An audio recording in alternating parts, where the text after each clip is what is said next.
इस फिल्म की कहानी एक ऐसी नन के ऊपर आधारित है जिसे अपने ही स्टूडेंट से प्यार हो जाता है। अब वो उसको पाने के लिए क्या क्या कारनामे करती है, ये हम आज की इस एक्सप्लेनेशन में देखने वाले हैं। आज मैं जिस फिल्म को एक्सप्लेन करने वाला हूँ उसका नाम है बैड सिस्टर और ये फिल्म 2015 में रिलीज हुई थी।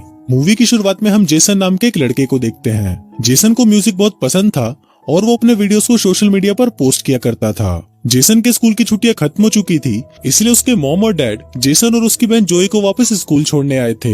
वहीं दूसरी तरफ हम एक नई टीचर को देखते हैं जिसका नाम सोफी होता है। सोफी पहले दूसरे स्कूल में पढ़ाती थी पर अब उसका ट्रांसफर यहाँ कर दिया गया था। इसके बाद सिस्टर रेबेका जो उस स्कूल की प्रिंसिपल थी वो सोफिया को पूरा स्कूल दिखाने लगती है। इसी दौरान सोफिया की मुलाकात जेसन से होती है और उसे देखते ही सोफिया उसे पसंद करने लगती है। फिर अपने रूम में आने के बाद सोफिया जेसन के वीडियोस देखती है और वो अपने लैपटॉप पर ही जेसन को किस करने लगती है। यहाँ पर हम व्यूवर्स को पता चलता है कि सोफिया जेसन को पहले से ही जानती है। फिर अगले दिन क्लास में सोफिया जेसन को सारा नाम की एक लड़की से बात करते हुए देखती है और उसे देखकर सोफिया को बहुत जेलस फील होता है, इसलिए वो सारा की सीट चेंज कर देती है और उसे जेसन से दूर रहने के लिए बोलती है। इसके बाद मॉर्निंग प्रेयर के टाइम सोफिया जोई को प्रेयर करने के लिए बोलती है, जो कि काफी अजीब था क्योंकि मॉर्निंग प्रेयर हमेशा नन्स ही बोलती हैं। इसके साथ ही वो खुद भी प्रेयर नहीं बोलती क्योंकि उसे प्रेयर करना आता नहीं था। फिर क्लास खत्म होने के बाद सोफी जेसन से पूछती है कि क्या सारा तुम्हारी गर्लफ्रेंड है, जिस पर जेसन उसे बोलता है कि नहीं, हम सिर्फ दोस्त हैं। जिसको सुनने के बाद सोफी अंदर ही अंदर बहुत खुश होती है। लेकिन अगले दिन जब वो सारा और जेसन को किस करते हुए देखती है तो गुस्से में वो अपने हाथ में पकड़े क्रॉस को इतना जोर से दबाती है कि उसके हाथ में से खून निकलने लगता है।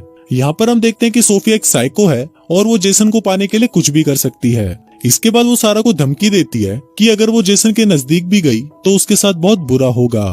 फिर क्लास खत्म होने के बाद सोफी जेसन से मिलती है और उससे पूछती है कि तुमने मुझसे झूठ क्यों बोला कि सारा तुम्हारी दोस्त है। अब उसके इस सवाल का जेसन के पास कोई जवाब नहीं था। इसके बाद सोफिया जेसन को स्कूल के बाद उसके रूम में आने के लिए बोलती है और कहती है कि मुझे तुमसे कोई इंपॉर्टेंट बात करनी है। फिर स्कूल के बाद जब जेसन सोफिया से मिलने जाता है तो वो देखता है कि उसके रूम का दरवाजा खुला है और सोफिया अंदर अपने कपड़े चेंज कर रही है। दरअसल ये सब सोफिया का ही प्लान था और वो जेसन को अपनी तरफ अट्रैक्ट करने के लिए ये सब कर रही थी। वहाँ जेसन भी सोफिया को देखकर पूरे मजे ले लेता है पर वो उससे मिले बिना ही वहाँ से चला जाता है। यहाँ सोफिया का प्लान सक्सेसफुल हो गया था और अब जेसन के मन में सिर्फ सोफिया के ही ख्याल आ रहे थे, जिस वजह से वो रात को सो भी नहीं पा रहा था। फिर अगले दिन जब जेसन वीकेंड पर अपने घर जा रहा था तो वहाँ पर सोफिया जेसन और सारा को आपस में बात करते हुए देखती है, जिसको देखकर उसे जलन होने लगती है। इसके बाद सोफिया सिस्टर रेबेका से ये बोलकर छुट्टी मांगती है कि उसकी आंट बीमार है और उसे उनसे मिलने जाना है। फिर रात को सोफिया चुपके से जेसन के घर पर जाती है और वो उसे छुपकर देखने लगती है। तभी वहाँ पर जेसन को सारा का कॉल आता है और वो उससे बातें करने लगता है। अब ये देखकर सोफिया को बहुत बुरा लगता है और वो सोचती है कि अगर उसे जेसन को हासिल करना है तो उसे सारा को रास्ते से हटाना होगा। इसके लिए वो रात को चुपके से सारा के रूम में जाती है और उसकी बुक में गांजा रख देती है। फिर अगली सुबह क्लास में जब सारा अपनी बुक ओपन करती है तो सोफिया उसे गांजे के साथ पकड़ लेती है और स्कूल में ड्रग्स लाने के जुर्म में वो सिस्टर रेबेका को बोलकर सारा को सस्पेंड करवा देती है। इसके अलावा सोफिया जेसन के रूम में भी शराब की बोतल छुपा देती है और फिर जब सभी स्टूडेंट्स के रूम चेक होते हैं तो उनको जेसन के रूम में से वो शराब की बोतल मिल जाती है। अब ये देखकर प्रिंसिपल जेसन को भी सस्पेंड करने वाले होते हैं पर तभी सोफिया उन्हें बोलती है कि उन्हें जेसन को एक और मौका देना चाहिए। अब सोफिया की बात मानकर प्रिंसिपल जेसन को सस्पेंड नहीं करते पर उसे सजा के तौर पर सभी टीचर्स की हेल्प करने के लिए बोलते हैं। यहाँ सोफिया अपने सभी प्लान में सक्सेसफुल होती जा रही थी और वो धीरे धीरे जेसन को भी अपने काबू में कर रही थी। इसके साथ ही हमें ये भी पता चलता है कि सोफिया का असली नाम लारा है और वो काफी अमीर है। एक दिन लारा जब इंटरनेट पर जेसन की वीडियो देखती है तो वो उसके प्यार में बर्बाद हो जाती है और वो किसी भी हालत में जेसन को पाना चाहती थी, इसलिए वो जेसन की असली टीचर सिस्टर रेबेका को मार देती है और उसकी जगह वो खुद नन बनकर जेसन के स्कूल में आ जाती है। फिर वीकेंड पर सारे स्टूडेंट्स अपने घर चले जाते हैं पर जेसन को सोफिया स्कूल में ही रोक लेती है। फिर जब जेसन वहाँ पर काम कर रहा था तभी सोफिया वहाँ पर आती है और उसे अट्रैक्ट करने की कोशिश करती है। फिर दूसरा जब जेसन अपने रूम में सो रहा था तभी सोफिया वहाँ पर आती है और जेसन के साथ पेलन कार्यक्रम करना शुरू कर देती है। अब जेसन को ये गलत लग रहा था, इसलिए वो पहले तो सोफिया को मना कर देता है पर बाद में उसके अंदर भी ठरक जागने लगती है और फिर वो दोनों दबा दबा कर पेलन कार्यक्रम करना शुरू कर देते हैं और वहाँ पर सोफिया भी चुपके से उनके इस कार्यक्रम को अपने फोन में रिकॉर्ड कर लेती है। अब अगले दिन जेसन को बहुत गिल्टी फील हो रहा था कि उसने कल रात अपनी टीचर के साथ ही वो सब कुछ कर लिया और वहीं दूसरी तरफ सोफिया जोई को अपने रास्ते से हटाना चाहती थी क्योंकि जोई जेसन और उस पर हमेशा नजर रखती थी। इसके लिए सोफिया जानबूझकर जोई को टेस्ट में कम मार्क्स देती है, जिसको देखकर जोई को बहुत बुरा लगता है। पर तभी सोफिया उसे कहती है कि वो उसे एग्जाम देने का एक और मौका देगी और फिर वो जोई को क्लास के बाद उससे अकेले मिलने के लिए बोलती है।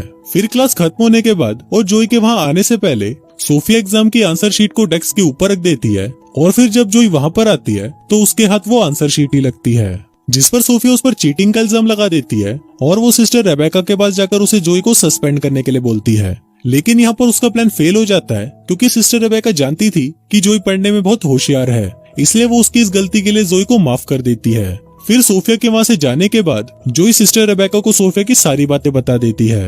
वो उसे कहती है कि उसे सोफिया बिल्कुल भी ठीक नहीं लगती, पर रेबेका को लगता है कि शायद जोई गुस्से में ऐसा बोल रही है, इसलिए वो उसकी बातों पर ज्यादा ध्यान नहीं देती। इसके बाद हम जेसन को देखते हैं जो चर्च में कन्फेशन के लिए आता है, लेकिन तभी वहाँ पर सोफिया आ जाती है और वो जेसन के साथ वहीं पर ही पेलन कार्यक्रम करना शुरू कर देती है। फिर अगले दिन वीकेंड पर उनके स्कूल में दूसरे स्कूल के प्रिंसिपल आते हैं, जिनको देखकर सोफिया छुप जाती है क्योंकि वो प्रिंसिपल असली सोफिया को जानते थे। अब सोफिया कहीं पकड़ी ना जाए इसलिए वो सिस्टर रेबेका को बोलती है कि उसकी आंटी बीमार है, इसलिए वो उनसे मिलने जा रही है और ये बोलकर वो वहाँ से भाग जाती है। दूसरी तरफ जेसन को लॉरा का मैसेज आता है और वो उसे आज रात अपनी पार्टी में बुलाती है। फिर वहाँ पर लॉरा जब जेसन को किस करने की कोशिश करती है तभी जेसन को सोफिया का ख्याल आता है और वो पार्टी छोड़कर वहाँ से बाहर चला जाता है, पर तभी वहाँ पर उसे पुलिस पकड़ लेती है क्योंकि उसकी उम्र कम होने के बाद भी वो दारू पी रहा था। पर तभी वहाँ पर सोफिया आ जाती है और वो जेसन को पुलिस से छुड़वा लेती है। इसके बाद वो जेसन को एक होटल में लेके जाती है और उसके साथ वहाँ पर पेलन कार्यक्रम करना शुरू कर देती है, पर तभी जेसन उसे रोक देता है और यहाँ पर हम सभी व्यूवर्स का मूड खराब हो जाता है। वो सोफिया को बोलता है कि वो उससे कोई प्यार नहीं करता, बल्कि उसे तो रोज दुख होता है कि उसने उसके साथ वो सब कुछ किया। अब ये बोलकर जेसन वहाँ से चला जाता है और ये सुनकर सोफिया भी गुस्से से पागल हो जाती है। फिर वीकेंड खत्म होने के बाद जब क्लास वापस स्टार्ट होती है तब वहाँ पर सारा वापस लौट आती है, जिसको देखकर सोफिया को बहुत बुरा लगता है। फिर क्लास खत्म होने के बाद जब सारा जेसन से बात कर रही थी तो उनको देखकर सोफिया को फिर से जलन होने लगती है। इसके बाद सोफिया सारा के रूम में आती है जहाँ पर वो नहा रही थी। फिर वो उस पर हमला करके उसे मार डालती है और वहाँ पर ऐसी सिचुएशन बना देती है जिससे लोगों को ऐसा लगे कि सारा बाथरूम में फिसल गई और उसका सर दीवार पर लगने से उसकी मौत हो गई। लेकिन वहाँ पर जेसन को पूरा यकीन था कि सोफिया ने ही उसे मारा है, जिसके बाद सोफिया जेसन को धमकी देती है कि अगर उसने उसके साथ रिलेशनशिप नहीं रखा तो वो उनका वो वीडियो वायरल कर देगी। अभी सुनकर जेसन बहुत ज्यादा डर जाता है और जब वो वीकेंड पर अपने घर पर आता है तो उसे सिर्फ इसी बात की ही टेंशन होने लगती है।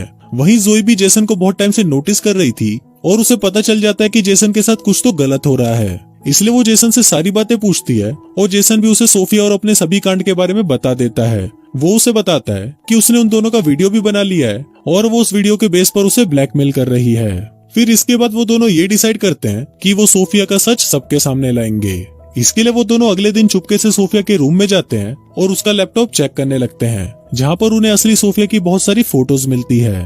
तभी जेसन को वहाँ पर एक और लैपटॉप मिलता है जिसमें उसे जेसन की भी बहुत सारी फोटोज मिलती है और वहाँ पर उन्हें ये भी पता चल जाता है कि सोफिया का असली नाम लॉरा है। दूसरी तरफ सोफिया सिस्टर रेबेका को बताती है कि उसकी जो आंट बीमार थी उसकी मौत हो गई, जिसके बाद रेबेका उसे कुछ दिनों की छुट्टी दे देती है। लेकिन बाद में जब रेबेका हॉस्पिटल में फोन करके उसकी आंट के बारे में पता लगाने की कोशिश करती है तो वहाँ पर उसे पता चलता है कि सोफिया अब तक उसे झूठ बोल रही थी और उसकी कोई भी आंट वहाँ पर नहीं है। फिर अगले दिन स्कूल के बाद जब सिस्टर रेबेका सोफिया से उसकी सच्चाई पूछती है तो सोफिया उसे भी मार डालती है। दूसरी तरफ जोई और जेसन सोफिया की सच्चाई बताने के लिए रेबेका के पास जाते हैं, पर रेबेका उन्हें कहीं नहीं मिल रही थी, इसलिए वो उन्हें ढूंढते हुए चर्च में पहुंच जाते हैं। तभी वहाँ पर सोफिया भी आ जाती है। फिर वहाँ पर जोई सोफिया को बोलती है कि हमें तुम्हारी सच्चाई के बारे में पता चल चुका है और अब हम पुलिस को सब कुछ बताने जा रहे हैं। फिर वो दोनों जैसे ही वहाँ से जाने लगते हैं तभी सोफिया जोई पर हमला कर देती है। फिर वो उसे मारने ही वाली होती है कि तभी वहाँ पर सिस्टर रेबेका आ जाती है और सोफिया उसे छोड़कर पहले रेबेका को मार देती है। इसके बाद सोफिया जैसे ही उन दोनों को मारने उनके पास आती है तभी जेसन एक स्क्रू ड्राइवर से उस पर हमला कर देता है और उसे मार डालता है और इसी के साथ ही ये फिल्म यहीं खत्म हो जाती है।